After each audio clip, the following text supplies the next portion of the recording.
Hello guys, আসসালামু আলাইকুম। আপনারা সবাই কেমন আছেন?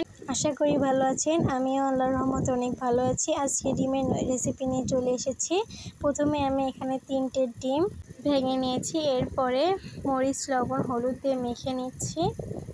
এরপর আমি কিছুটা আলু সিদ্ধ করে মথে নিয়েছি। সিদ্ধ আলুর মধ্যে আমি আদা রসুন বাটা, মরিচ, লবণ, হলুদ, পেঁয়াজ দিয়ে নিয়েছি। আপনাদের স্বাদ মতো আপনারা দিয়ে নেবেন। এখন এটা সাইডে রেখে দিব।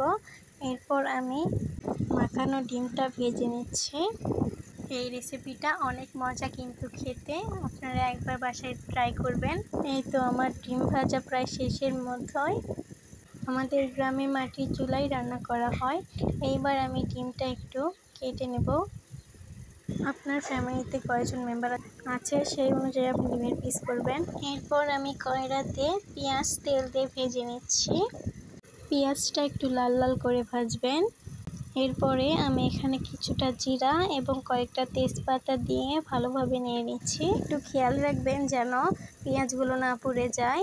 এরপর আমি সাইডে থাকা আলুগুলো এখানে দিয়ে নিলাম, দিয়ে এটা নেড়ে নিব।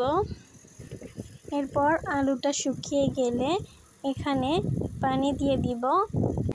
এরপর এটা ভালোভাবে নাড়তে হবে। যত ভালোভাবে কষাবেন তত স্বাদ বাড়বে। এরপর ভেজে রাখা ডিমের পিসগুলো আমি এর মধ্যে দিয়ে দিব। এরপর এটা নেড়ে নিব। তো এরকম বলক উঠলে আপনারা নামিয়ে নেবেন। তো এই তো আমাদের রেসিপি রেডি। আপনারা সবাই কমেন্ট করবেন কেমন হয়েছে। ওকে, আল্লাহ হাফেজ।